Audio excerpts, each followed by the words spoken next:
The fire crackled in the stone hearth, throwing shadows across the log walls of the main room. Outside December, snow fell soft and silent over the Montana landscape. Inside, an old man sat in his chair, the leather worn smooth by 40 years of use. His hands, gnarled and weathered, rested on his knees. His eyes, still sharp despite 75 winters, watched the boy across from him. Samuel Brooks was 9, all elbows and earnest questions. He held an old photograph, its edges soft with age. The image showed a young couple standing before a cabin. The man stood tall and solemn. The woman beside him was striking her hand, resting lightly on his arm. "Tell me about grandmother," Samuel said. Ethan Brooks smiled, the expression crinkling the deep lines around his eyes. "What do you want to know? How did she come here? Why did she marry you?" The boy looked at the photograph again. "She was so beautiful. She could have married anyone." "She could have," Ethan agreed. "But she chose me, and I chose her, though neither of us knew what we were choosing that day." Samuel leaned forward. The fire popped, sending up a shower of sparks. "Do you know where your grandmother came from?" Ethan asked. "Boston. But why did she leave?" Ethan was quiet for a moment. When he spoke, his voice carried the weight of memory. "It was 1878. I was 34 years old. I had just buried my younger brother. This ranch, these 1,500 acres you will inherit one day, was then only 300 acres. And I was dying. Not from sickness, from loneliness." He paused, reaching for his coffee cup. His hands trembled slightly, but his voice remained steady. "Your grandmother did not come here looking for love. She came here running from death. And somehow in this hard land we found life together.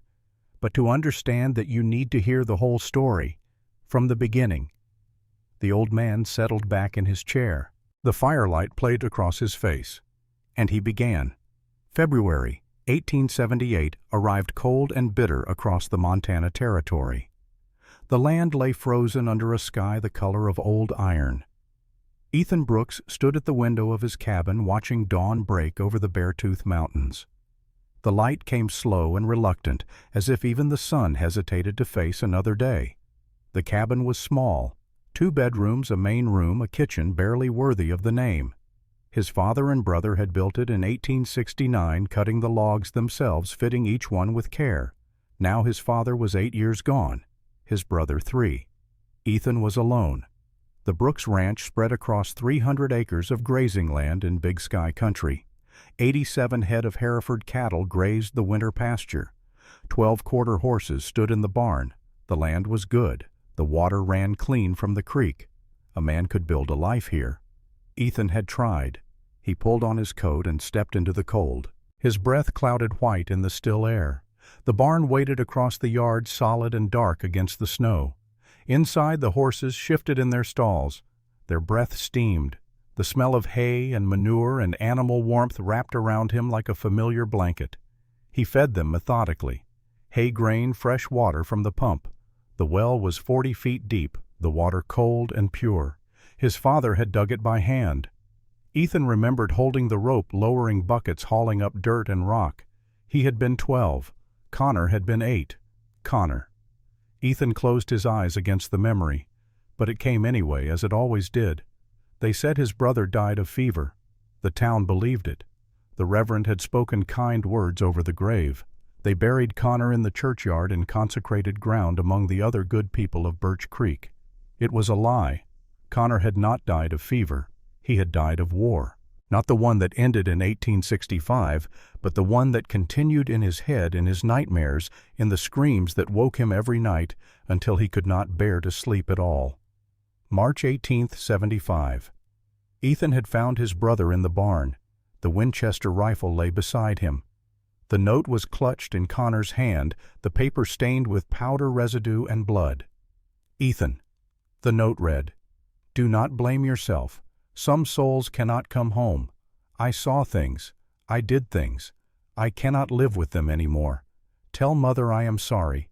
Tell her I loved her. Forgive me." Connor had been 22 years old. Ethan had burned the note in the stove. He told everyone his brother had taken ill with fever, that he had died in the night despite all efforts to save him. The doctor, old Henderson, had looked at Ethan with knowing eyes, but said nothing.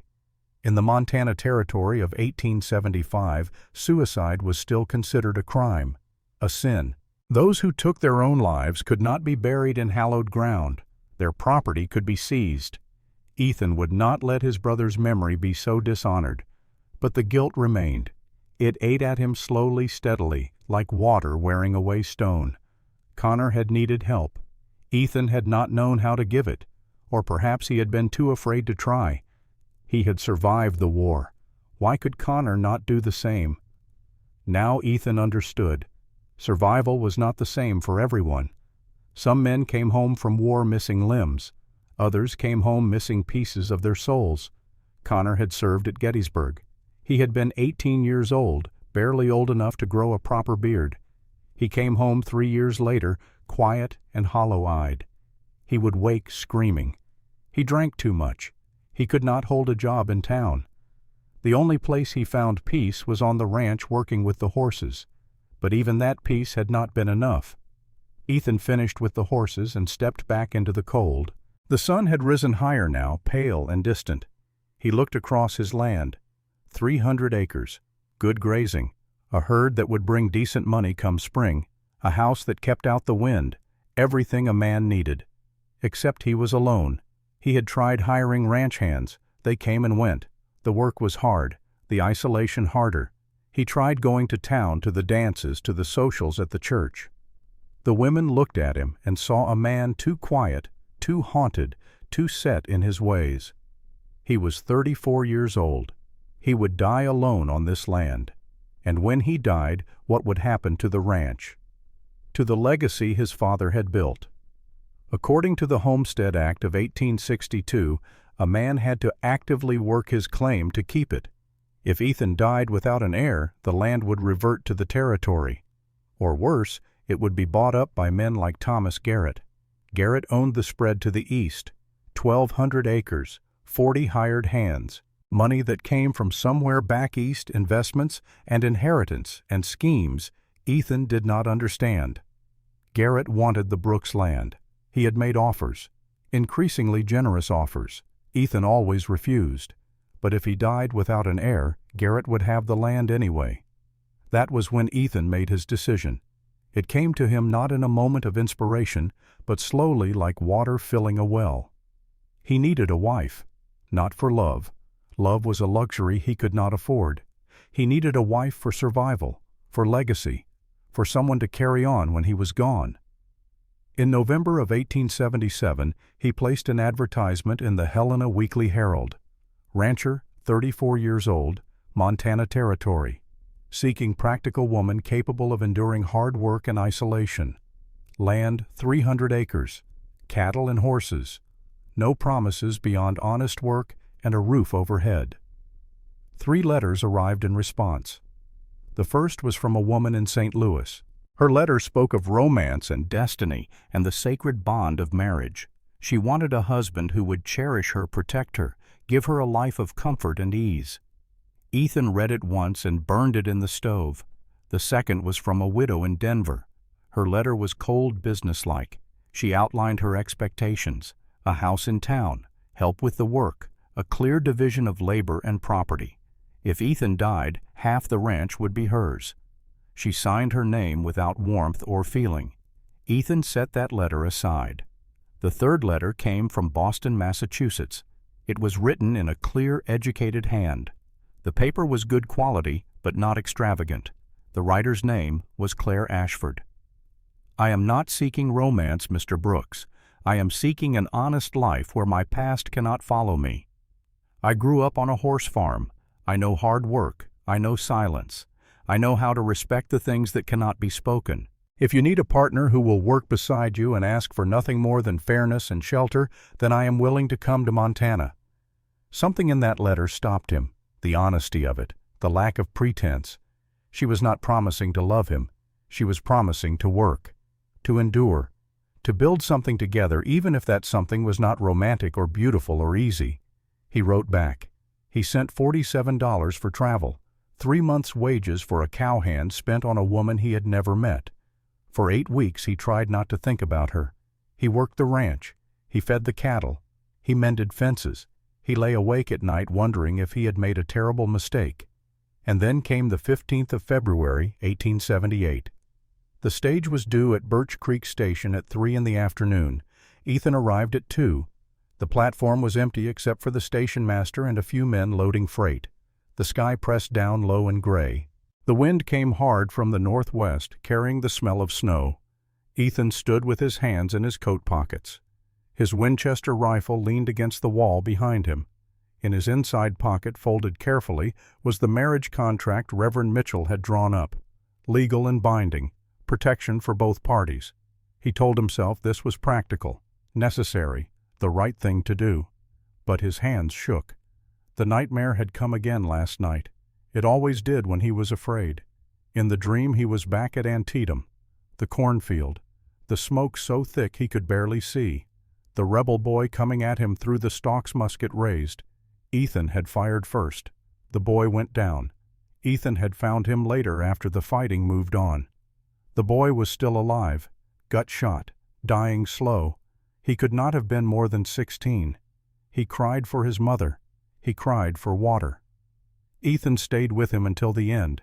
He listened as the boy spoke about his home in Georgia, his sisters, his dog. It took 4 hours for him to die.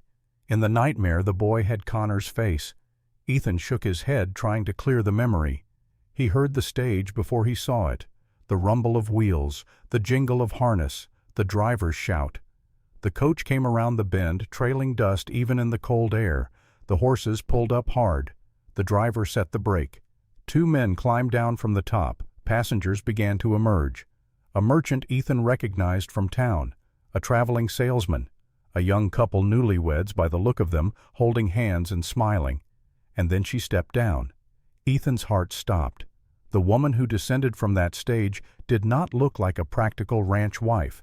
She looked like someone who belonged in a fine drawing room, not on a frontier platform with mud and wind. She was tall, perhaps 5 feet 8 inches. Auburn hair showed beneath her bonnet. Her face was elegant high cheekbones and a strong jaw. Her eyes were green, striking even in the gray light. She wore a traveling dress, brown and practical, but it fit her well. She moved with confidence, stepping down without assistance, one hand holding the rail, the other carrying a carpet bag. This could not be his bride. A mistake must have been made. Women like this did not come to Montana to marry ranchers with dirt under their nails. But she walked straight toward him. Her eyes met his. She stopped 3 feet away. "You must be Ethan Brooks." Her voice was clear, educated.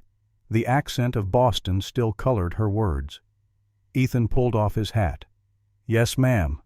I am Ethan Brooks. Claire Ashford." She set down her bag. "I sent a telegram from Helena. I assume you received it." "I did, Miss Ashford." He struggled to find words. "I think there might be some confusion. I was not expecting—" "You were not expecting me," she finished. Her expression did not change.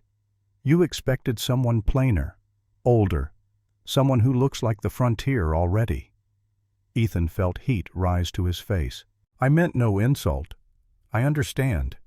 She picked up her bag again. "But I am who I said I was. I can work. I will work. And I did not come all this way to turn back now." There was something in her words, not pride, not vanity, determination, like she was running from something worse than the Montana winter. Ethan nodded toward his wagon. "If the arrangement still stands for you, it stands for me." "It does," Claire said, "and I would prefer we stop freezing on this platform." He loaded her trunk onto the wagon bed. The driver gave him a knowing grin that Ethan ignored. Claire climbed onto the seat without waiting for help. She arranged her skirts and sat with her back straight, hands folded in her lap. Ethan took the reins. The horses pulled away from the station, heading west toward the open land. For the first mile they rode in silence. The road was frozen rutted from the last wagon traffic before winter truly set in. The landscape spread around them vast and empty. Snow clung to the hollows. The mountains rose in the distance white and impassable. The ranch is 30 miles from town, Ethan said, keeping his eyes on the road. In winter, we can be cut off for weeks at a time.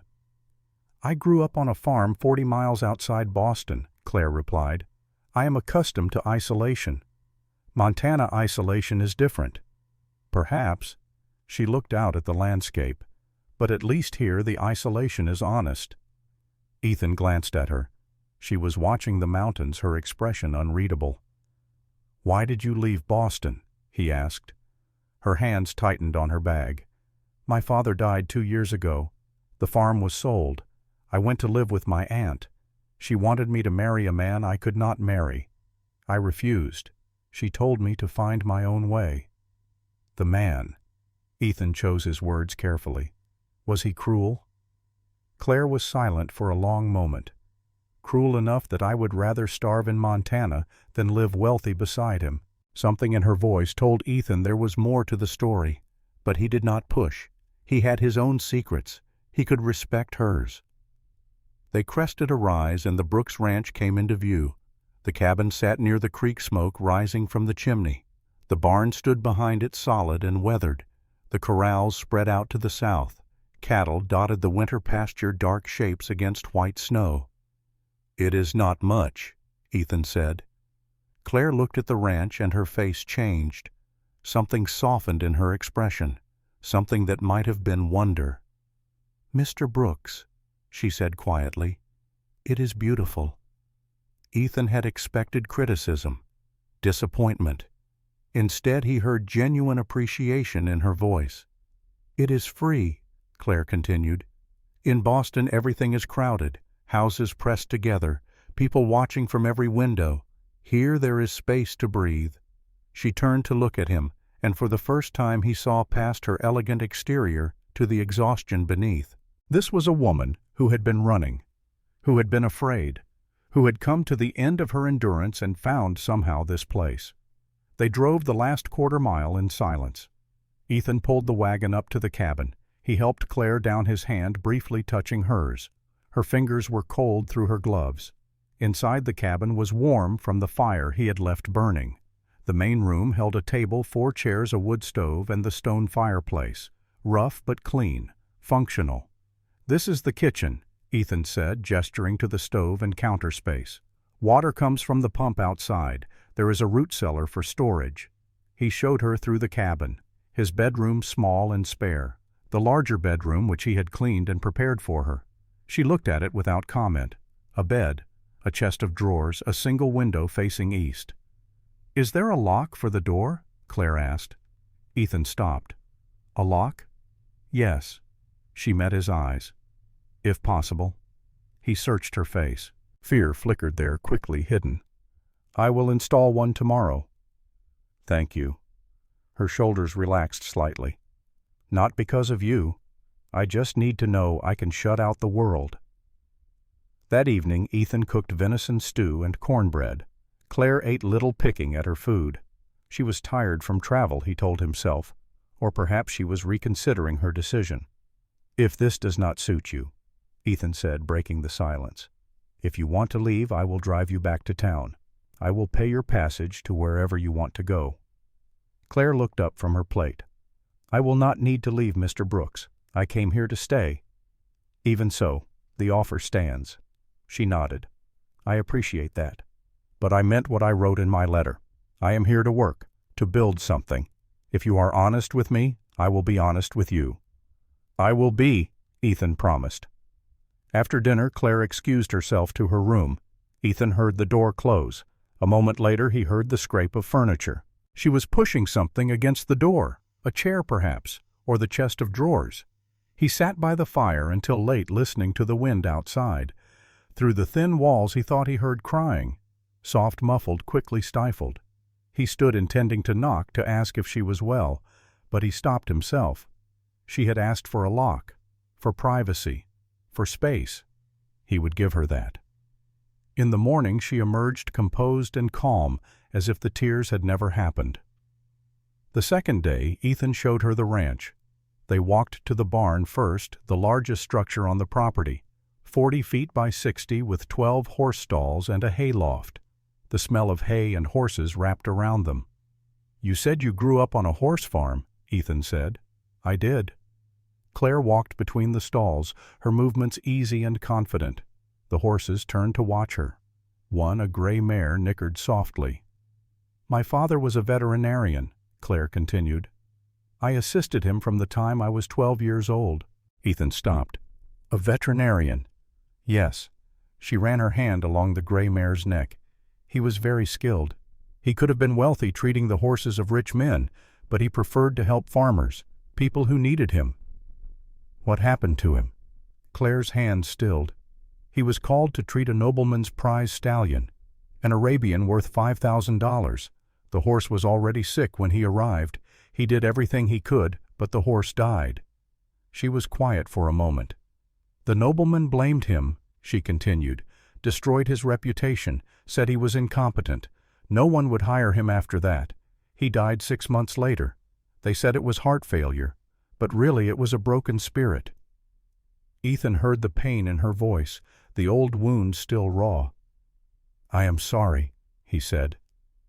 "I could not save the nobleman's horse," Claire said softly. "I could not save my father, but perhaps I can be useful here." She moved to the far stall. A chestnut mare stood inside her belly, swollen with foal. The mare shifted her weight, restless and uncomfortable. "Willow," Ethan said. "She is due any day now."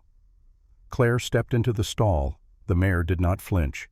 Claire ran her hands along Willow's belly, her touch professional, her eyes focused. She stood very still, listening with her fingers, the way some people can. "She is close," Claire said. "Very close. Less than 2 days, I would say, and I feel something wrong." "Wrong how?" "The foal's position. It is not quite right." She met his eyes. "We will need to watch her carefully."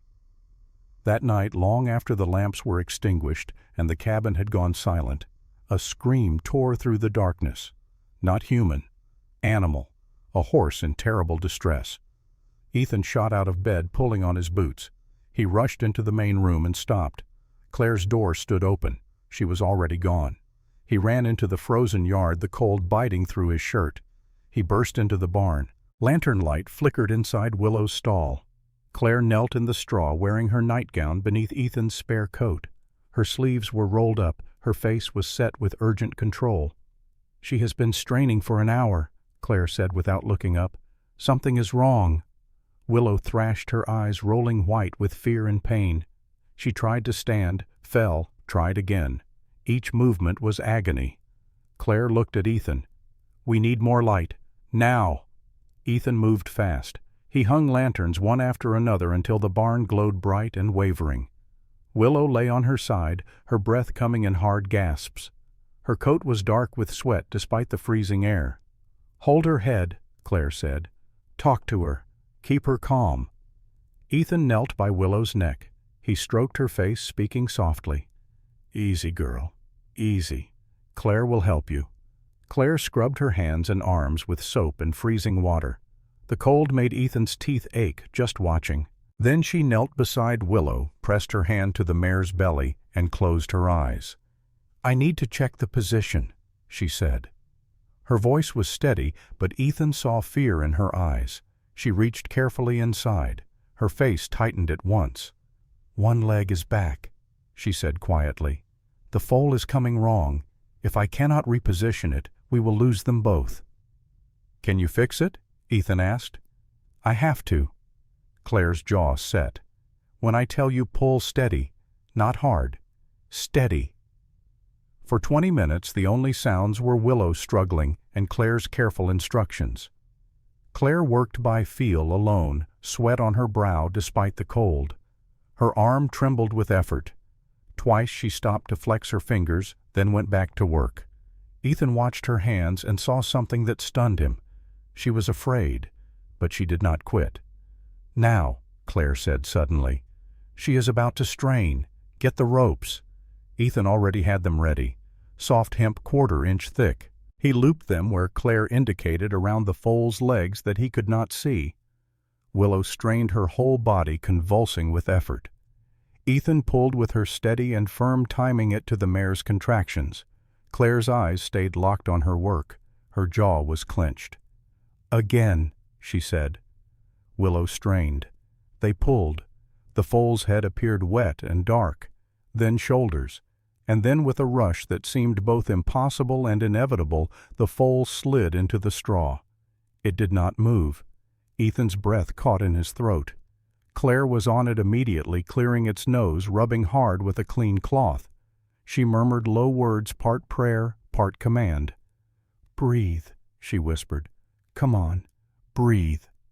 The foal gasped, a weak cough, a stronger one, then a thin, sharp cry that filled the barn like the most beautiful sound Ethan had ever heard. He felt tears on his face. Willow lifted her head, nickering softly. She reached toward her baby with her nose. The foal wobbled legs too long and uncertain. But it lived. Claire laughed through tears. "She is alive! She is alive!" They stayed with Willow and her foal until the little one stood and found milk. Only then did Claire allow herself to sag back against the stall wall. Her whole body shook. Outside, the sky was turning pale with dawn. In the cabin, Claire tried to clean up, but her hands shook so badly she could barely hold the soap. Ethan pumped water for her, wrapped a blanket around her shoulders. She stood by the stove, breathing through shivers that had nothing to do with cold. "You should rest," he said. "I will," she answered, "after I know they are safe." By morning, with strong coffee by the fire, Claire met his gaze like she had something to prove. "I meant it," she said. "I can do this life. I am not leaving." Ethan looked at her, really looked. Her hair had come loose. Her cheeks were flushed. Her eyes were bright with exhaustion and pride, and something fierce he could not name. He had expected a pretty woman who would flinch at hard work.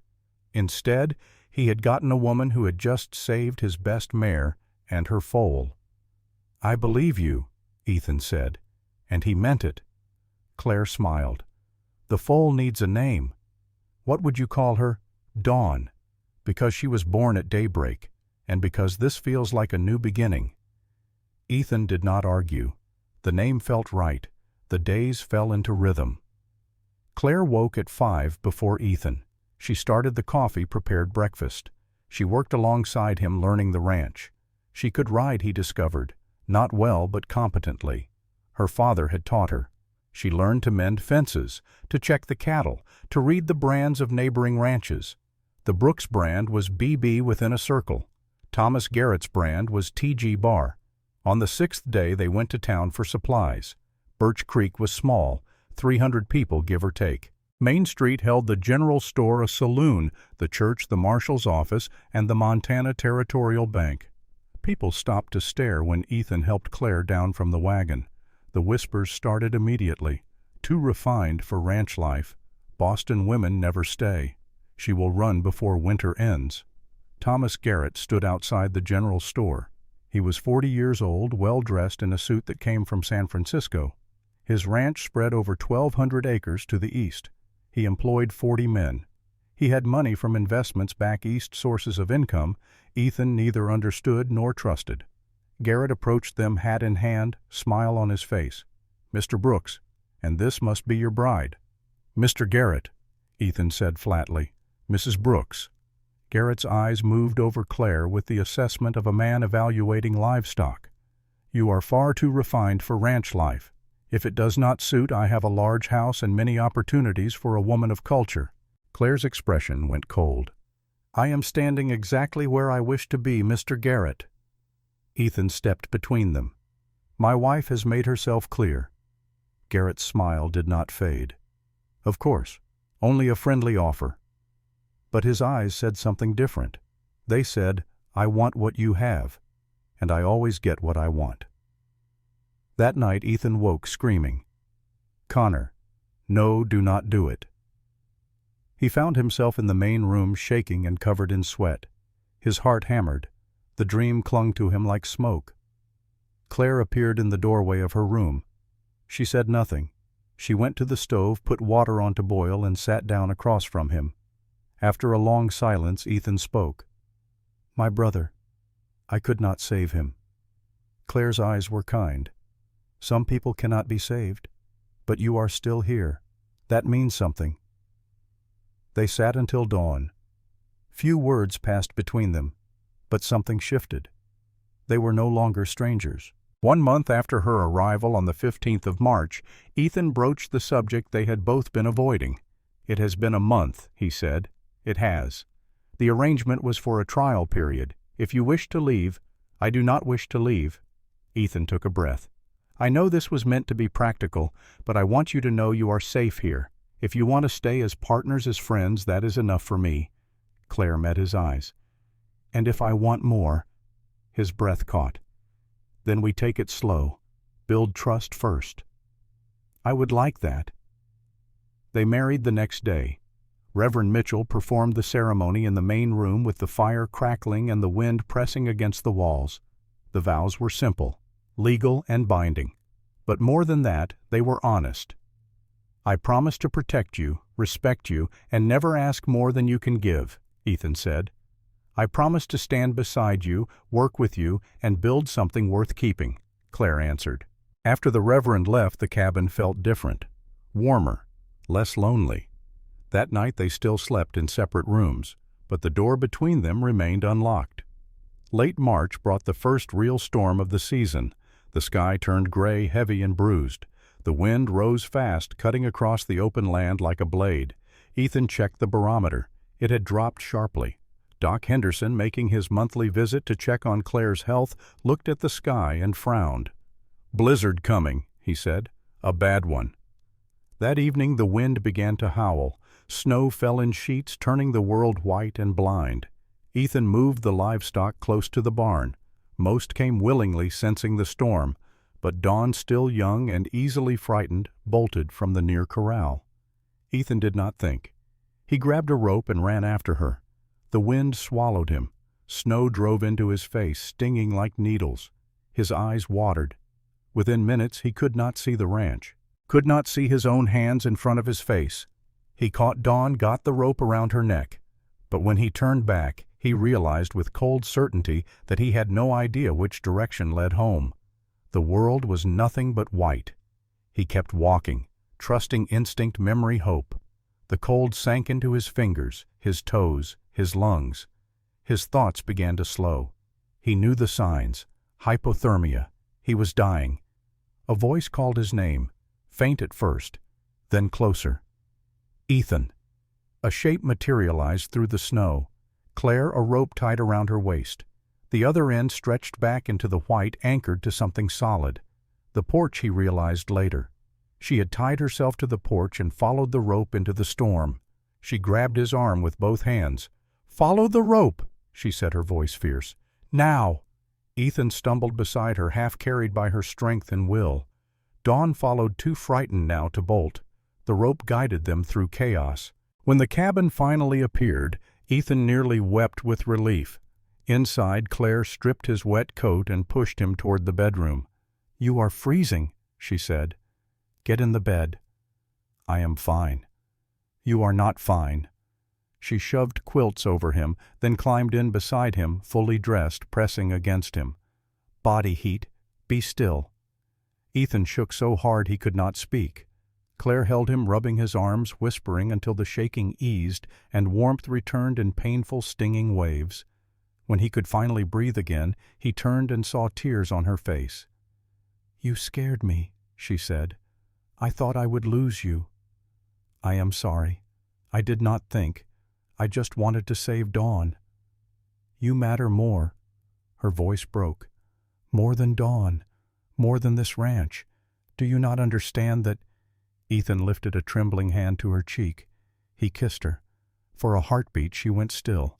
Then she kissed him back, fierce and honest, like she was done being careful. Later, with the storm still screaming outside and the fire crackling in the next room, Claire looked into his face. "Do you want me here?" she asked. "Not as help, not as a deal. Do you want me—" "I want you." Ethan said, his voice rough. "I have wanted you. I was just scared." Her eyes filled with tears. "So was I." They held each other through the night. And in that small cabin in the middle of a Montana storm, they stopped pretending this was only practical. They chose each other for real. The fire in the hearth had burned low. Outside the window of the main room, December snow continued to fall. Samuel sat forward in his chair, eyes wide. "And then what happened?" he asked. Ethan smiled. "That is a story for tomorrow, boy.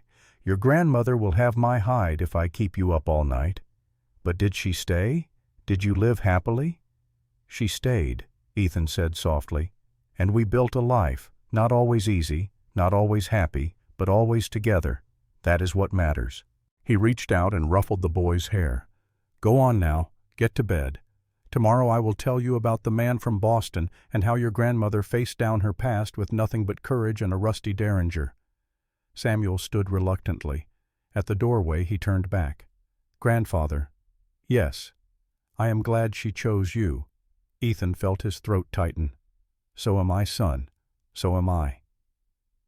When the boy was gone, Ethan sat alone by the fire. Through the window he could see the lights of the ranch. 1,500 acres now, prosperity and peace. But it had not come easy. He closed his eyes and let the memories wash over him. Claire stepping off that stage, the night willow fold, the blizzard that nearly killed him, the choice she made to run into the storm and save him. Some choices he thought change everything, and the choice to love even when afraid was the bravest choice of all. The next morning Samuel appeared at breakfast with questions burning in his eyes. Claire set down plates of eggs and bacon, smiling at her grandson's impatience. "Your grandfather promised to tell you more," she said. Ethan poured coffee, his movements slow and deliberate. "I did. But boy, you need to understand something first. What came next was not easy. Montana does not forgive weakness, and the past we thought we had left behind was already looking for us." Samuel glanced at his grandmother. She nodded, her expression growing serious. "The blizzard was only the beginning," Ethan said. "After that night everything changed between us. But love does not protect you from the world. Sometimes it makes you more vulnerable, because now you have something precious to lose." He settled back in his chair, coffee cup warming his hands. "Let me tell you about the spring of 1878, about the man who came from Boston, and about the choice your grandmother had to make between justice and survival." The weeks following the blizzard passed in a kind of peace that Ethan had not known since before the war. He and Claire fell into rhythms of work and companionship that felt, if not easy, then natural. Right. They woke together before dawn. Claire made coffee while Ethan started the fire. They worked side by side, feeding livestock, checking fences, preparing for spring calving. In the evenings they sat by the hearth and talked. Small things, the weather, the horses, plans for expanding the garden come summer. But there were silences too, comfortable ones, the kind that only come when two people no longer feel the need to fill every moment with words. March gave way to April. The snow began to melt. The creek ran high and fast with runoff. Dawn, the foal born in crisis, grew stronger each day. Her legs were long and awkward, but her spirit was fierce. She followed Willow everywhere, never straying far from her mother's protection. Claire spent hours with them, training Dawn gently, teaching her to accept a halter to lead to trust human hands. Ethan watched from the barn door, struck by the patience in her movements, the quiet authority. "She will be a good horse," Claire said one afternoon, running her hand along Dawn's neck. "Strong, loyal, like her mother," Ethan said. Claire smiled. "I was talking about the horse." He laughed. It was a sound that surprised him. He had not laughed much in the 3 years since Connor died, but with Claire laughter came easier. April brought the first real warmth. The grass began to green. The cattle spread out across the range, grazing on new growth. Ethan hired 2 ranch hands for the spring work, good men who asked few questions and did their jobs without complaint. Life felt for the first time in years like it might be sustainable, possible. Then the man from Boston arrived. It was a Tuesday. Ethan and Claire had gone to Birch Creek for supplies. The town was busy, ranchers and farmers taking advantage of the improved weather to stock up. Ethan loaded flour and coffee and salt into the wagon, while Claire went to the general store for fabric and thread. He did not notice the stranger at first. The man stood outside the saloon, well dressed in an Eastern suit. He was perhaps 45, with graying hair and sharp eyes that missed nothing. He held a leather portfolio under one arm. The man approached the marshal's office. Ethan saw him show something to Marshal Robert Kane. A photograph, it looked like.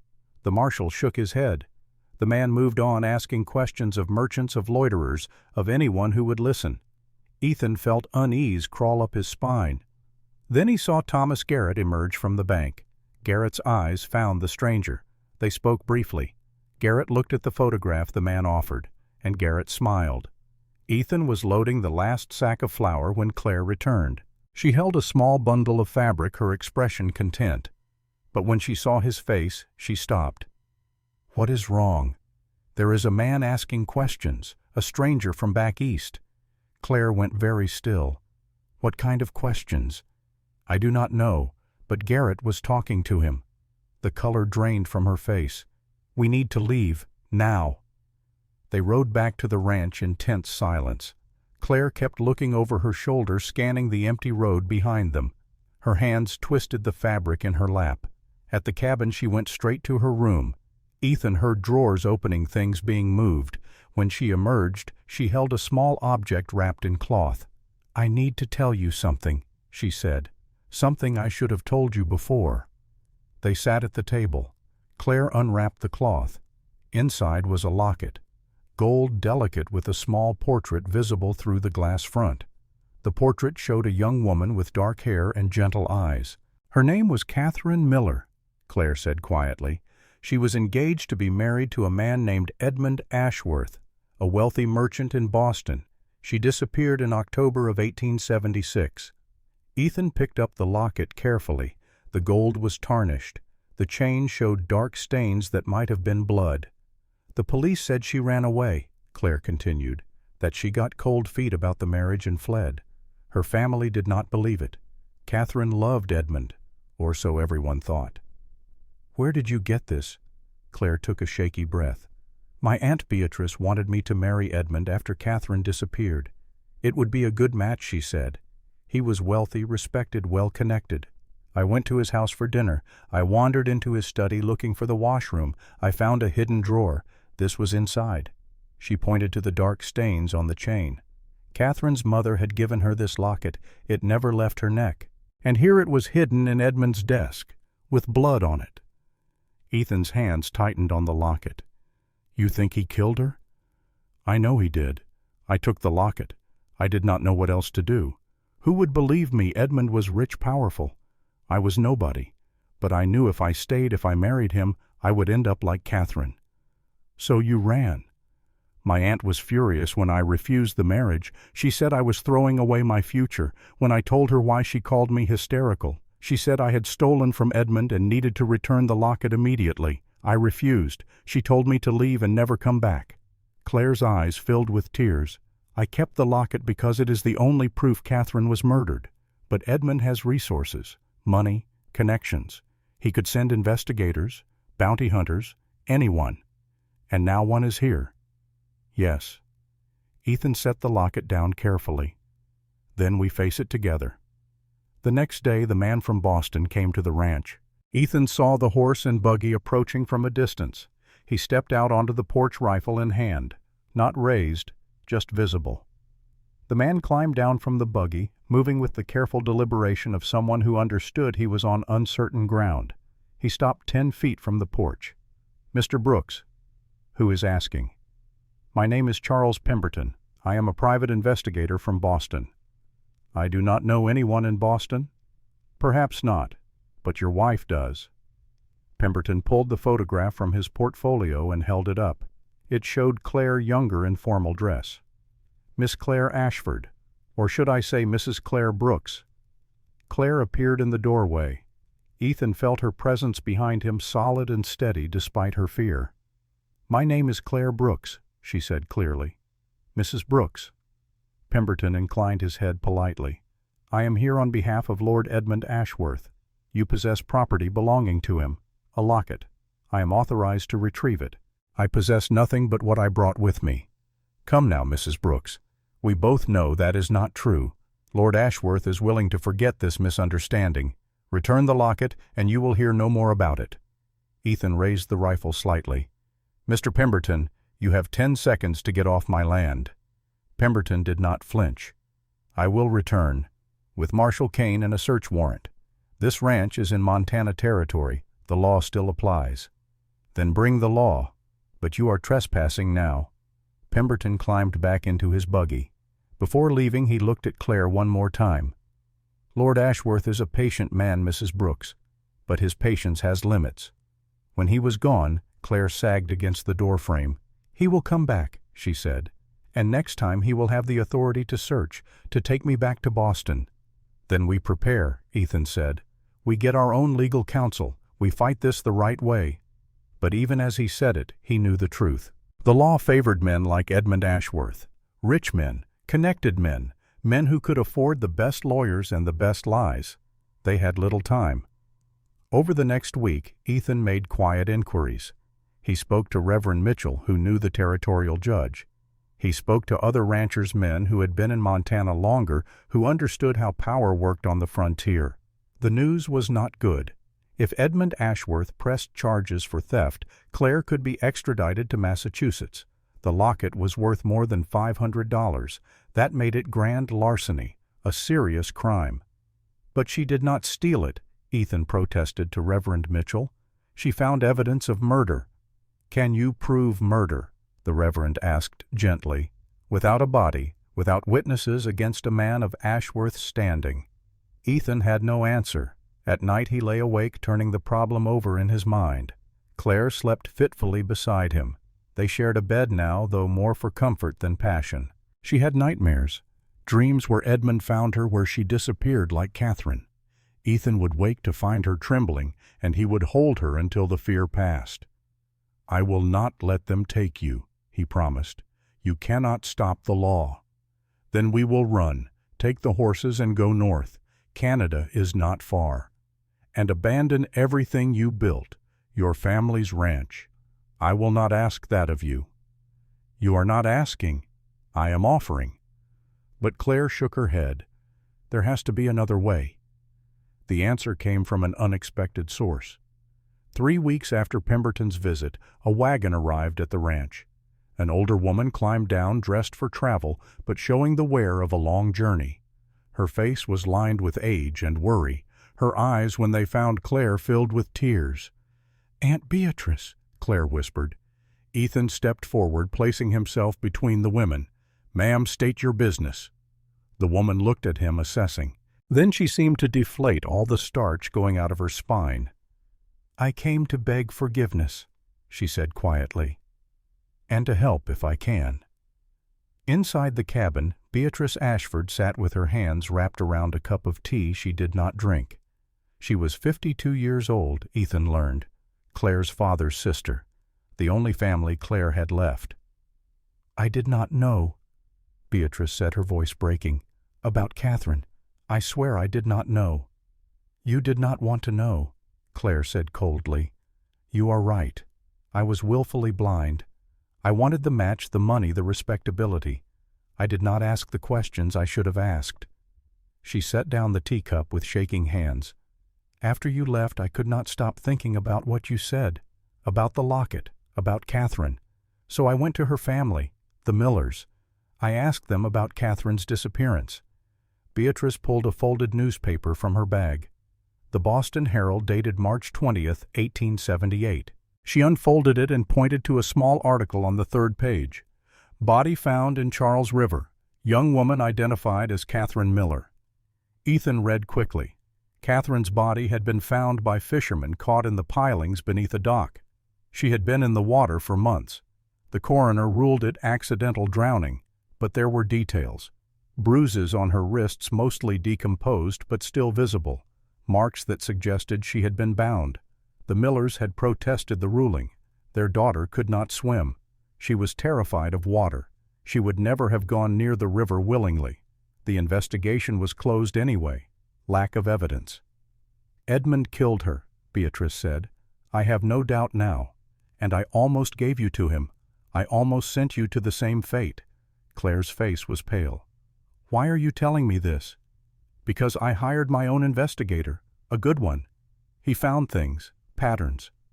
Beatrice produced more papers, reports, witness statements, financial records. Edmund Ashworth had been engaged 3 times before Catherine, once in London, once in New York, once in Philadelphia.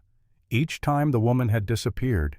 Each time Edmund inherited money from their families, small amounts carefully hidden in complex financial transactions. But the pattern was clear. Edmund Ashworth was a killer, and he was very good at it. "This still does not prove anything in a court of law," Ethan said, studying the documents. "No," Beatrice agreed, "but it gives context, and I brought something else." She pulled out a thick envelope. Inside were letters, correspondence between Edmund and various business associates. In one, dated 2 months after Catherine's disappearance, Edmund mentioned needing to dispose of certain complications and thanked the recipient for assistance in the matter. It was not a confession, but it was suggestive, damning in the right hands. "What do you want us to do with this?" Claire asked. "Send the locket to Catherine's family," Beatrice said. "Let them pursue justice in Boston. You stay here safe. I will testify if needed. I will make sure Edmund faces consequences. And if he comes after me anyway, he is already under scrutiny. The Millers are wealthy too, not as much as Edmund, but enough to hire good lawyers. If they push, if they make noise, Edmund will be too busy defending himself to chase you across the country." It was not a perfect plan, but it was something. Claire looked at Ethan. "What do you think?" "I think your aunt is trying to make amends, and I think she might be right. But it means giving up the only evidence I have, trusting that someone else will fight this battle." "Yes," Beatrice said softly. "It means trusting me. I know I have not earned that trust, but I am asking anyway." Claire was quiet for a long time. Finally she nodded.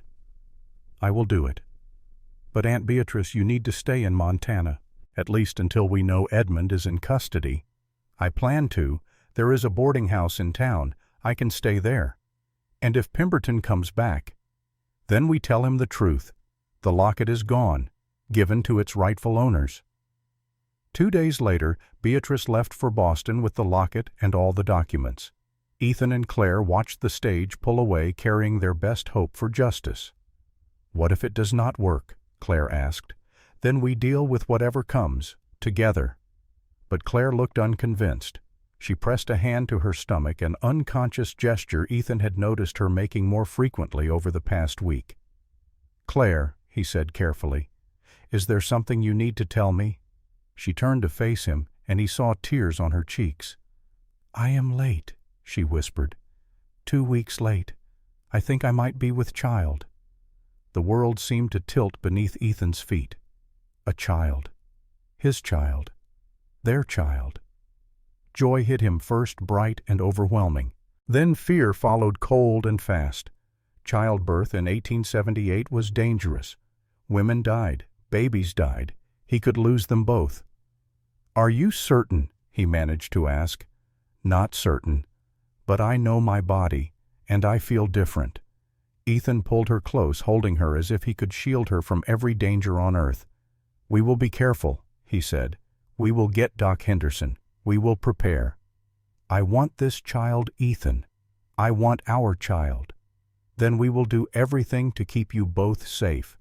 But even as he spoke, he knew that some things could not be controlled. Some things could only be endured. The pregnancy was difficult from the start. Claire suffered from morning sickness that lasted all day. She grew dizzy easily. Her energy, usually boundless, flagged after the simplest tasks. Doc Henderson made weekly visits, monitoring her carefully. "Some women just have harder pregnancies," he said. "Bed rest would help." But Claire refused. "I am pregnant, not made of glass." "You are carrying precious cargo," Ethan countered. "That makes you precious too." They argued about it daily. Claire insisted on working. Ethan hovered, worried, trying to take every burden from her shoulders. It drove her to frustration. "I will not be an invalid," she snapped one afternoon. "I will not sit idle while you do everything." "I am trying to protect you." "I know, but I need to feel useful. If I just sit and wait, I will go mad with worry." They found a compromise. Claire worked half days, resting in the afternoons. Ethan hired additional help for the heavier tasks. It was not perfect, but it was manageable. Until Thomas Garrett came calling. It was early June. Claire was nearly 3 months pregnant, though not showing yet. Ethan was in the north pasture checking fences when Garrett arrived. Claire was alone at the cabin hanging laundry. She saw the horse and rider approaching. Every instinct screamed danger. Garrett dismounted at the porch, hat in hand, smile on his face.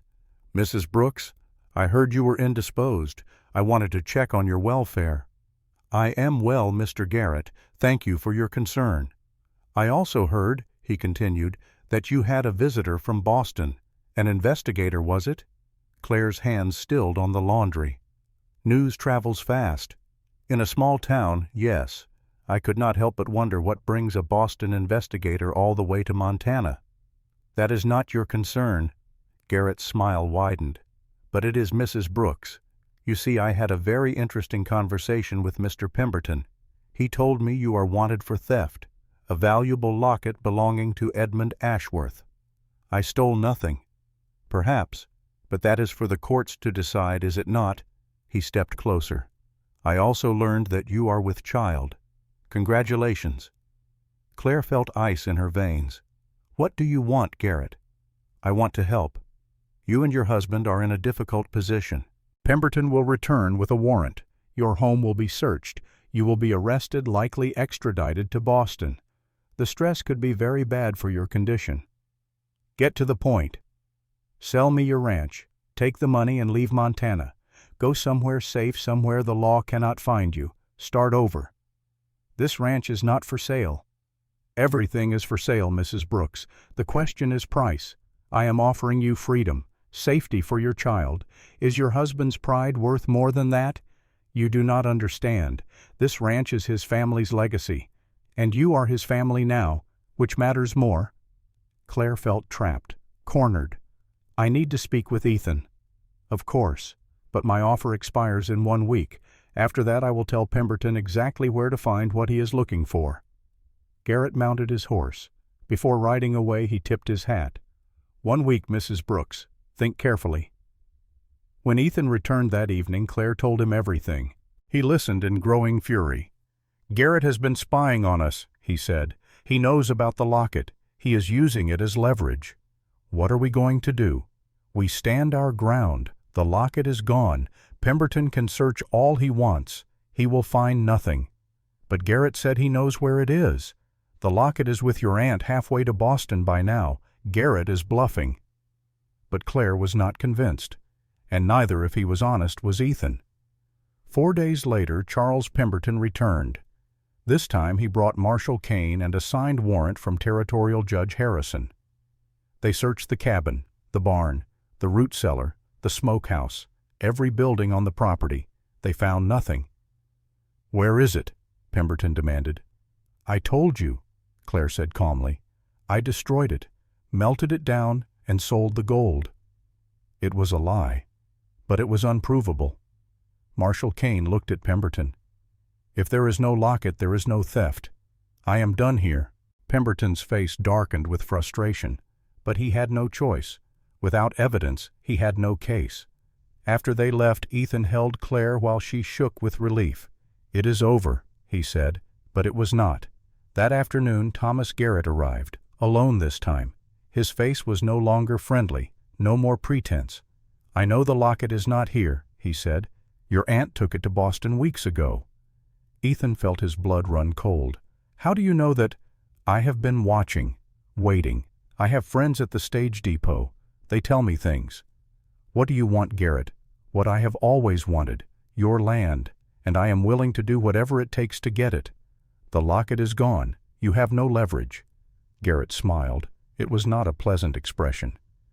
"No Edmund Ashworth has offered $5,000 for your wife's return to Boston, alive or dead. I could collect that bounty very easily." Ethan's hand moved to his rifle. "You would kidnap her." "I would do what is necessary. Business, Brooks, nothing personal. Get off my land." "Or what? You will shoot me in front of witnesses," Garrett gestured. Ethan saw movement in the trees. Men. Garrett's men watching. But then other horses appeared, riders from town, neighbors, Reverend Mitchell in the lead. They had heard about the confrontation, had come to help. Garrett looked at the gathering crowd, and his confidence faltered. Marshal Kane rode up last. "Mr. Garrett, I heard you making threats. That sounded an awful lot like attempted kidnapping." "I was just leaving," Garrett said quickly. "Yes, you are. And you are going to leave in handcuffs." The marshal arrested Garrett there in front of everyone. The charge was attempted kidnapping, conspiracy, and harassment. It would not hold forever. Garrett had money lawyers. But it was enough. For now. As they led Garrett away, he looked at Ethan with cold fury. "This is not over," he said. But it was. A week later, news came from Boston. Edmund Ashworth had been arrested. The locket combined with Beatrice's testimony and the evidence she had gathered was enough to bring charges. Murder, fraud, conspiracy. The trial was set for November, and in Montana, as summer deepened and Claire's pregnancy advanced, they finally allowed themselves to believe they might be safe. Thomas Garrett remained in custody awaiting trial. His lawyers argued and delayed, but the evidence was clear. The attempted kidnapping charge, combined with cattle rustling and fraud, would keep him behind bars for years. His ranch sat empty, waiting for auction. Doc Henderson visited in late August. Claire was nearly 7 months pregnant now. Her belly had swollen, making work difficult. She moved slowly, carefully, one hand always supporting her back. The doctor examined her, his expression growing concerned. "Your blood pressure is high," he said, "higher than I like." "What does that mean?" Ethan asked. "It means she is at risk for complications, premature labor, eclampsia, both dangerous." "What can we do?" "Complete bed rest, no exceptions." Claire started to protest, but Doc Henderson cut her off. "Mrs. Brooks, I am not asking. If you want this baby to survive, you need to rest, now." For the next 6 weeks, Claire stayed in bed. Ethan brought her meals read to her, sat with her through the long, boring hours. She chafed at the restriction, but obeyed. In early September, she woke him in the middle of the night. "Ethan, something is wrong." He lit the lamp. Claire's face was pale, twisted with pain. "Contractions," she gasped. "It is too early. The baby is not due for another month." Doc Henderson arrived within the hour, summoned by Ethan's frantic midnight ride. He examined Claire quickly. "Early labor," he confirmed. "We need to stop it if we can." He gave her medication, something to slow the contractions. For hours they waited. Ethan held Claire's hand, praying to a God he was not sure he believed in anymore. Finally, near dawn, the contractions slowed, stopped. "She is staying put," Doc said. "For now. But Mrs. Brooks, you need to make it to at least 8 months, preferably longer. Every day counts." Claire nodded weakly. "I will try." "And you," Doc said to Ethan, "need to prepare yourself. When her time comes, it is going to be difficult. Very difficult." Outside, the sun was rising over the Montana landscape. Another day, another chance. But Ethan could not shake the fear that wrapped around his heart like a fist. Childbirth had killed his mother. It had killed countless women he knew, strong women, healthy women, and now it threatened the person he loved most in the world.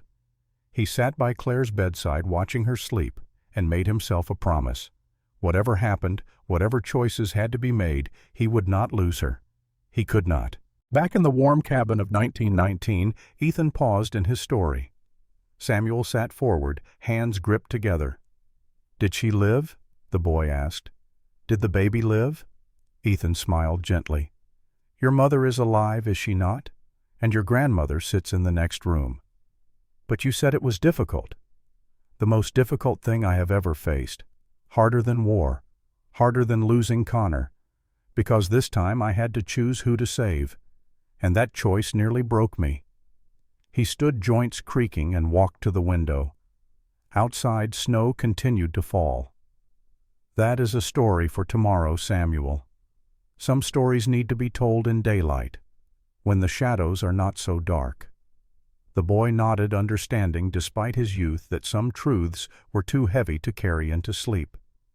After Samuel had gone to bed, Claire joined Ethan by the fire. She took his hand, her touch still warm, still steady after 41 years. "You are telling him everything," she said. It was not a question. He needs to know. The ranch will be his one day. He should know what it cost to build. What we almost lost. What we did lose, Ethan corrected gently. And what we saved. Claire leaned against his shoulder. Outside, the winter wind sang its ancient song across the Montana plains. The same wind that had blown the night she arrived, the night Willow foaled, the night of the blizzard. Some things Ethan thought never changed. The land endured. Love endured. Everything else was just the story of how you survived the storms. The third morning found Samuel at the table before dawn waiting. Claire set down bread and preserves, but the boy barely touched them. His eyes were fixed on his grandfather. Ethan entered slowly, moving like a man who carried the weight of memory in his bones. He poured coffee and sat down with a heaviness that had nothing to do with age. "The night your mother was born," he said without preamble, "was the longest night of my life. I thought I would lose them both, and I had to face a choice no man should ever have to make." Samuel's hands gripped the edge of the table. "What choice?" "You will understand. But first let me tell you about the weeks leading up to that night, about the fear that sat in my chest like a stone, about what it means to love something so much that the thought of losing it makes you want to stop breathing." September arrived with clear skies and cool nights. The aspens on the mountainside began to turn gold. The cattle fattened on the last of the summer grass. Everything spoke of abundance, of harvest of nature preparing for winter. But inside the cabin, Ethan prepared for something far more uncertain. Claire was 8 months pregnant now. Her belly had swollen large and round, pulling her spine into an uncomfortable curve. She could not sleep lying down anymore. She dozed in a chair propped up with pillows, waking every few hours when the baby kicked or her back spasmed. Doc Henderson had taken up residence in the barn's small tack room, sleeping there most nights. He wanted to be close when labor started, because when it started, he said there would be no time to ride for help. Ethan had gathered supplies according to the doctor's instructions. Clean linens boiled and stored in sealed containers. Water, always water kept hot on the stove. Laudanum for pain, though the doctor warned it could slow labor if used too early. Forceps gleaming and terrible laid out on clean cloth. Chloroform. A last resort for emergencies so dire Ethan did not want to think about them. He had also gathered other things. A Bible, though he had not opened it since Connor died. A bottle of whiskey for himself, for courage or grief depending on how things went. And he had written a letter sealed and addressed to Beatrice Ashford in Boston to be sent only if the worst happened. He tried not to think about that letter, tried not to imagine writing the words, "Your niece is dead," tried not to picture himself alone again standing over another grave.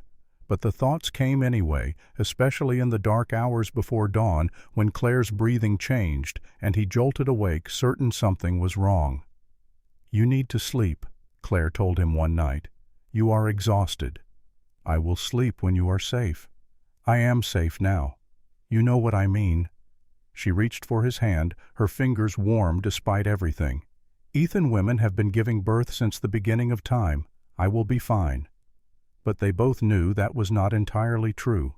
Women died in childbirth, frequently, especially on the frontier far from hospitals, from surgeons, from anything beyond a country doctor's limited tools and knowledge.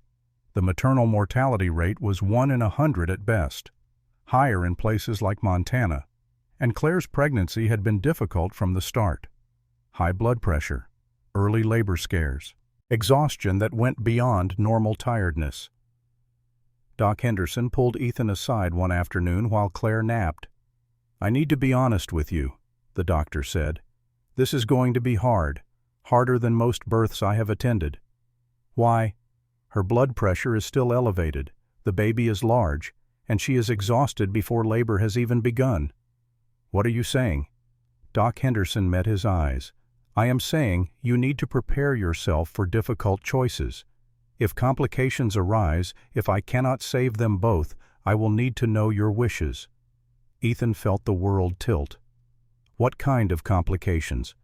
Hemorrhage, obstructed labor, cord prolapse, A dozen other things that can go wrong. The doctor's voice was gentle but firm.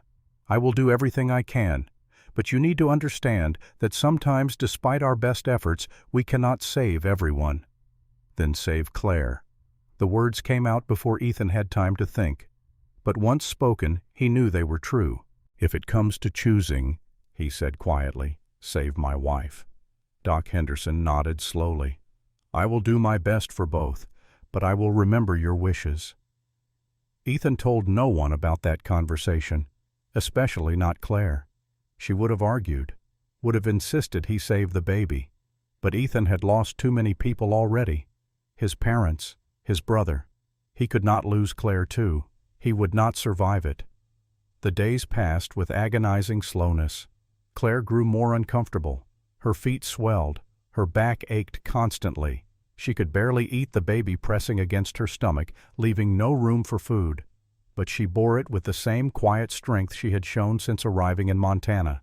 She did not complain, did not weep, just endured day after day, waiting for the moment that would change everything. September 7th dawned clear and cold. Frost touched the grass. The mountains stood sharp against a sky so blue it hurt to look at. Ethan woke at 4 in the morning to find Claire sitting on the edge of the bed, one hand pressed to her belly. "It is time," she said. Her voice was calm, too calm, the kind of calm that came from pushing down terror with sheer force of will. Ethan was dressed and out the door in seconds, running to the barn. Doc Henderson emerged from the tack room, already pulling on his coat. "How far apart are the contractions?"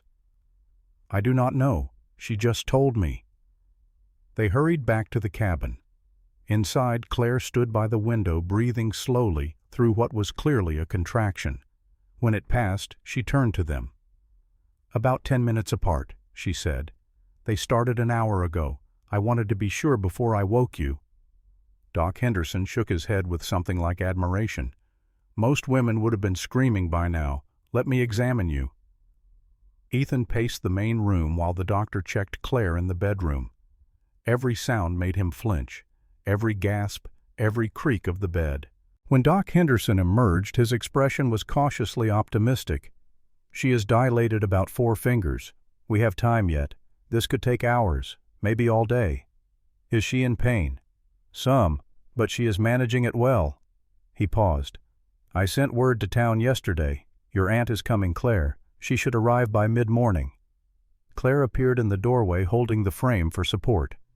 "You sent for Beatrice?" "I thought you might want her here. She has experience with childbirth, and frankly, I could use another pair of hands."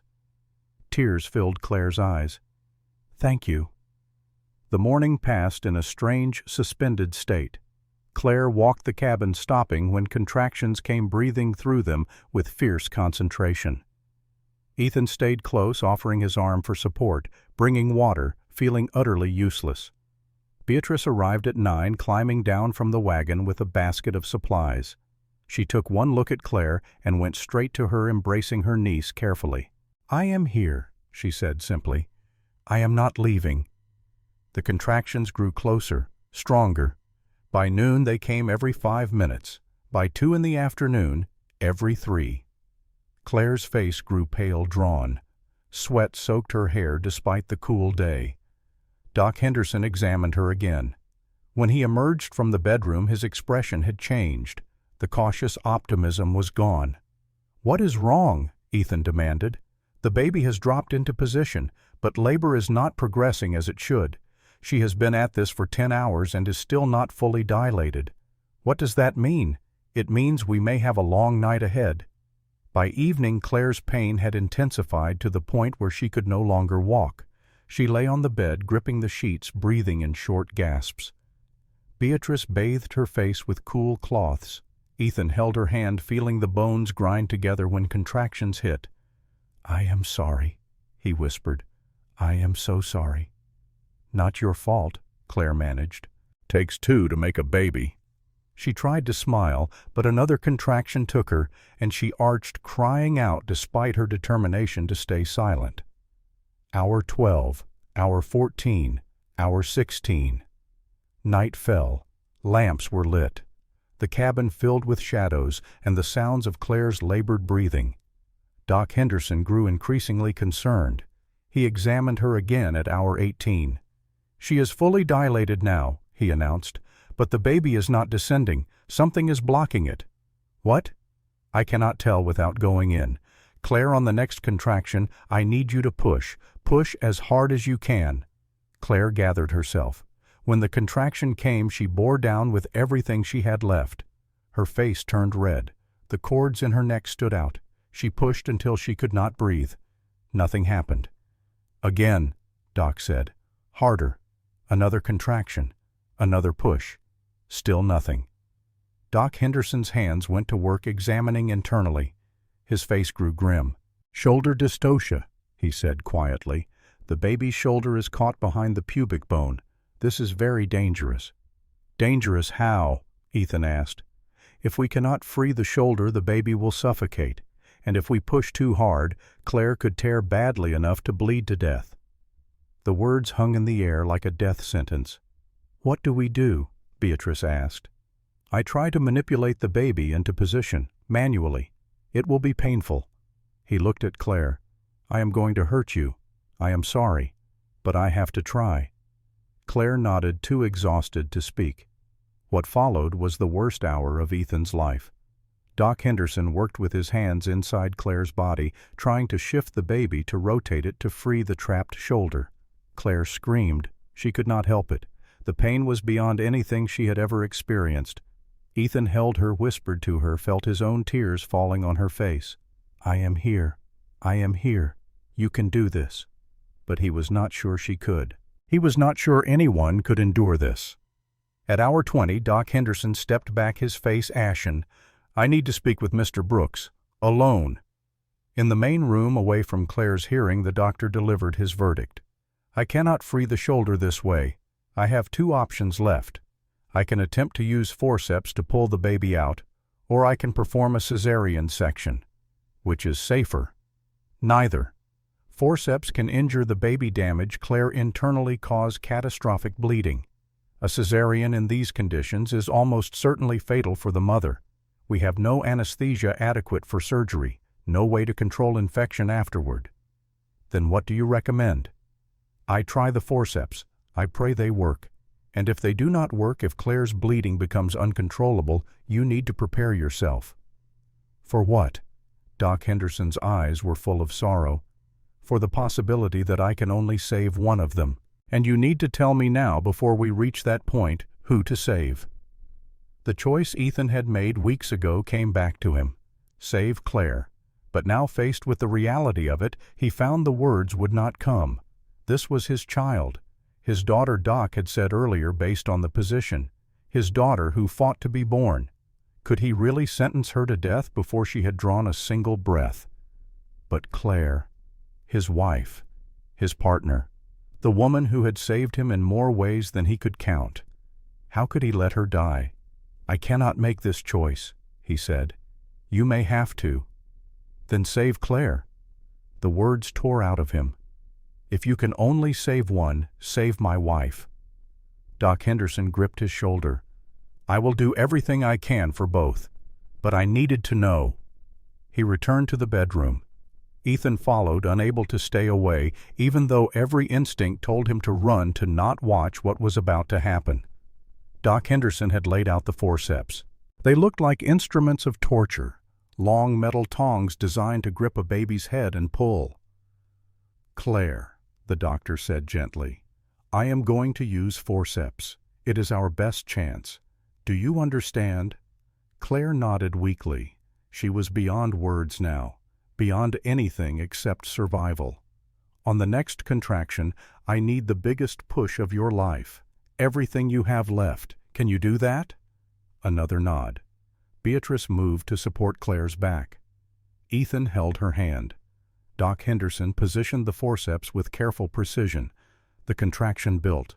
Claire's whole body tensed. "Now!" Doc shouted. "Push!"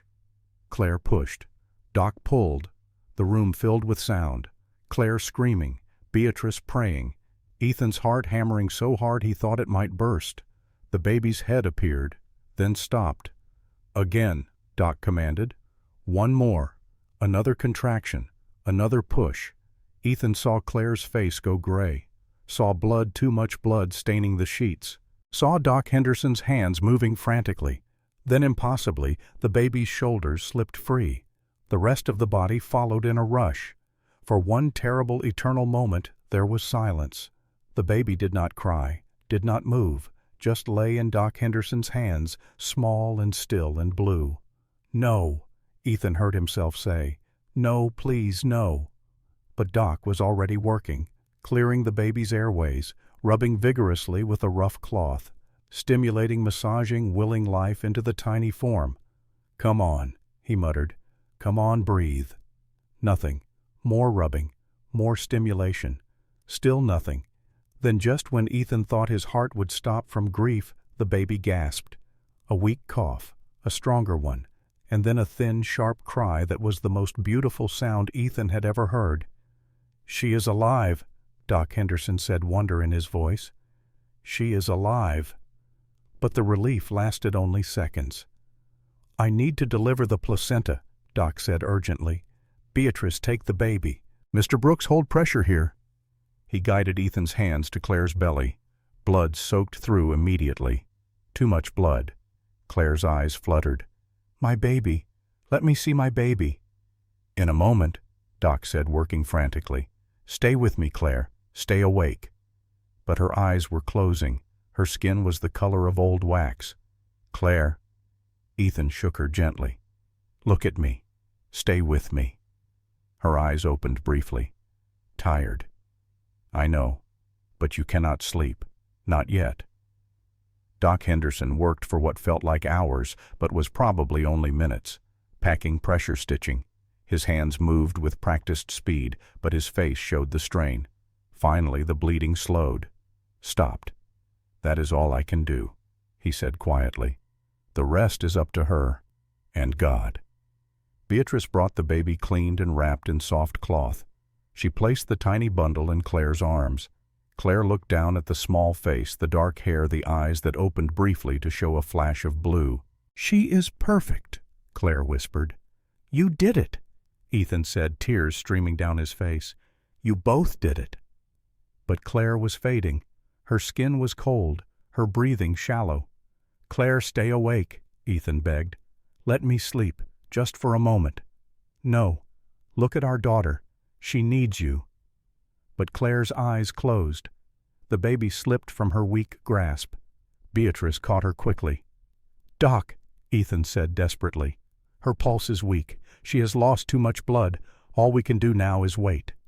Ethan climbed onto the bed beside Claire, careful of her injuries, and gathered her into his arms. He held her through the night, monitoring every breath, every heartbeat, terrified that each one would be the last. The baby slept in a makeshift cradle by the fire, tended by Beatrice. Ethan barely looked at her, could not look at her, because if Claire died, he did not know if he could bear to see the child who had cost him his wife. Dawn came. Claire still breathed. Weak, shallow, but alive. Day 2. Her breathing did not improve. Fever started. Doc Henderson's face grew graver. "Infection," he said. "Puerperal fever. It kills more women than the birth itself. What can you do? Keep her cool. Force liquids. Pray." Day 3. The fever peaked. Claire thrashed in delirium, calling out names. Her father, Catherine. People Ethan did not know. Once she screamed about Edmund begging someone not to hurt her. Ethan bathed her with cool water, held her down when the fever made her violent, forced broth between her lips when she was calm enough to swallow. The baby cried often, hungry, uncomfortable, needing her mother. Beatrice found a wet nurse in town, a young woman who had recently lost her own infant. She came to the ranch and fed the baby while Claire lay dying in the next room. Day 4. Day 5. The fever would not break. Ethan stopped sleeping, stopped eating. His whole world narrowed to the woman in his arms and the rise and fall of her chest. "Do not leave me," he whispered. "Please, I cannot do this without you." On the morning of the 6th day, just before dawn, the fever broke. Claire's skin cooled. Her breathing deepened. Her eyes opened clear for the first time in days. "Ethan," I am here. The baby. She is fine, perfect, healthy. Tears spilled down Claire's cheeks. I want to see her. Beatrice brought the baby. Claire held her with trembling arms, looking down at the small face with an expression of absolute wonder. Hello, little one, she whispered. I am your mother, and I am sorry I was not there for you these past days. You were fighting to live, Ethan said, so you could be here for her now. Claire looked at him. I heard you. When I was in the fever, I heard you telling me to stay, to fight. That is why I came back. He kissed her forehead, her cheeks, her lips. Gentle, reverent, grateful beyond words. Over the next 2 weeks, Claire slowly recovered. She was weak, needed help with everything, but she grew stronger each day. She began nursing the baby, though it exhausted her. Doc Henderson visited daily, pleased with her progress. The baby thrived. She ate well, slept well, cried with healthy lungs when hungry or wet. They named her Grace because she was grace incarnate, the grace that allowed them all to survive. In late September, a letter arrived from Boston. Beatrice opened it, read quickly, then handed it to Claire. Catherine's mother had written. The locket, combined with the evidence Beatrice had gathered, had been enough. Edmund Ashworth had been arrested, tried and convicted of Catherine Miller's murder. Additional charges of fraud and conspiracy had been added. He was sentenced to hang. The execution was scheduled for January of 1879. It is over, Claire said, reading the letter again as if to make sure the words were real. He can never hurt anyone again. Catherine has justice, Beatrice added quietly. Because of you. Claire folded the letter carefully. No. Because of us. All of us. More news came in October. Thomas Garrett had been convicted of attempted kidnapping, cattle rustling, and fraud. His ranch was seized by the territorial government to be auctioned to pay his legal debts and restitution. Do you want to bid on it? Claire asked Ethan. He considered. Garrett's 1,200 acres bordered their land. Combined, they would have a substantial spread, enough to support future generations. Would you mind? He asked. Why would I mind? It is good land, and it would be poetic justice for us to have it. At the auction in November, Ethan bid $2,500. It was everything they had saved, every penny. But when the gavel fell, the Brooks Ranch expanded from 300 acres to 1,500. That night, holding Grace while Claire rested, Ethan looked around the cabin and felt something he had not felt in years: hope. Winter came early that year. By December, snow lay thick across the land. But the cabin was warm, the barn was full, the cattle were healthy, and inside a baby cooed, and Claire smiled, and Ethan felt for the first time since Connor died that life might be worth living after all. Spring arrived in March of 1879. The snow melted, the creek ran high, grass pushed up through the cold ground impossibly green. Grace was 6 months old now, fat and happy with her mother's green eyes and her father's stubborn chin. She laughed at everything, the horses, the dogs, the sunlight through the window. Claire had recovered fully. She was thinner than before, would always carry scars from the birth, but she was strong again. She worked the ranch with Grace strapped to her back, the baby content to watch everything from her high perch. Neighbors shook their heads in wonder. A woman working a ranch with a baby on her back. It was unheard of, unseemly. Claire ignored them. Beatrice had decided to stay in Montana. She opened a dressmaking shop in Birch Creek using skills learned in Boston. It was modest work, but honest, and it kept her close to the only family she had left. She visited the ranch every Sunday, bringing small gifts for Grace, dresses she had sewn, toys carved by the blacksmith, once a silver rattle that had been Claire's as a baby. I should have given this to you years ago, Beatrice said. Your father would have wanted it. Claire took the rattle with trembling hands. Thank you, for everything, for coming here, for fighting for me. I should have fought sooner, but I am fighting now. That has to count for something. It does. Dawn the foal, born the same winter Claire arrived, was now a yearling. Strong, sleek, beautiful. Claire had trained her with patient care, and the young horse responded with trust and eagerness. "This horse is Grace's," Claire announced one day. "When she is old enough to ride, Dawn will be hers." Ethan smiled at the symmetry. Both born in crisis, both survivors, both proof that new life could come from hardship. The years passed. Grace grew from infant to toddler to child. The ranch prospered. Ethan hired good men, built new corrals, expanded the herd.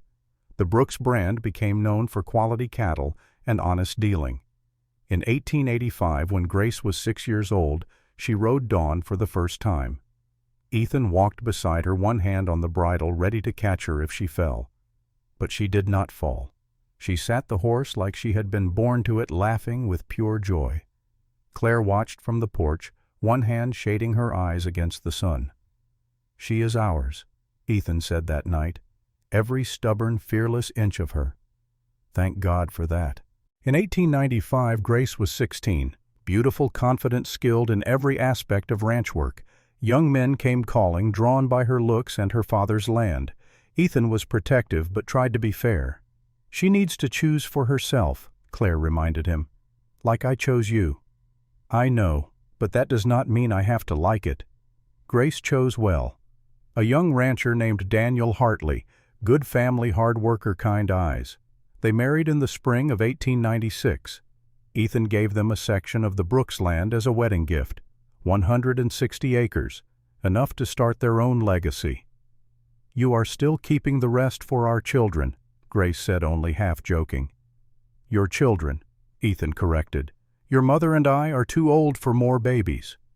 In 1903, Grace gave birth to her first child, a daughter healthy and loud and perfect. They named her Sarah after Ethan's mother. In 1910, her second child arrived, a son this time. "We are naming him Samuel," Grace announced. "After no one in particular. We just like the name."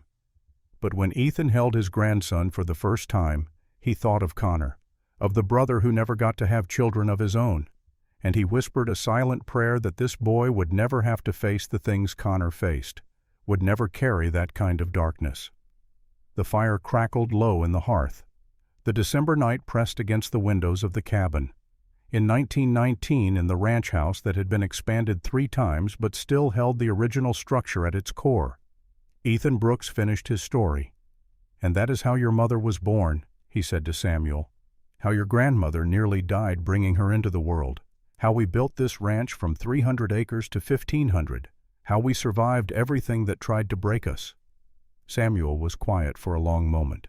When he spoke, his voice was thoughtful. "You chose to save grandmother instead of the baby." "I did. But they both lived." "They did. Doc Henderson was better than even he knew, and your grandmother was stronger than any of us imagined. Were you afraid?" "Terrified. Every day. Fear does not go away just because you want it to. You learn to live with it, to work through it, to make choices despite it." Samuel nodded slowly. "And now this ranch will be mine. One day, not for a long time yet, God willing. But yes, 1,500 acres, good land, good water, good cattle, everything your great-grandfather started, everything your grandmother and I built. That is a lot to live up to." Ethan leaned forward, his old eyes sharp. "Do not think of it as living up to us. Think of it as building on what we started, adding your own chapter to the story." He paused, choosing his next words carefully. "Samuel, listen to me. This ranch will test you. Life will test you. You will lose people you love. You will face choices with no good options. You will be afraid and alone and certain you cannot go on. What do I do when that happens? You remember what your grandmother and I learned. You do not face hard things alone. You find someone to stand beside you, someone who will run into blizzards to save you, someone who will hold your hand through the darkest nights. Like you and grandmother. Like us. But your own version. Your own story." Ethan reached out and gripped the boy's shoulder. "And when you have that person, you be the same for them. You run into blizzards. You hold on through dark nights. You choose them every single day, even when it is hard. Especially when it is hard." Samuel's eyes were bright. "I will. I know you will, because you are a Brooks. And Brooks men do not run from hard things. We face them, we endure them, we survive them, and then we pass on what we learn to the next generation." The door opened. Claire entered, moving slower than she once had, but still graceful. She was 67 now, silver-haired and lined, but her green eyes still held fire. "Are you filling the boy's head with stories again?" she asked.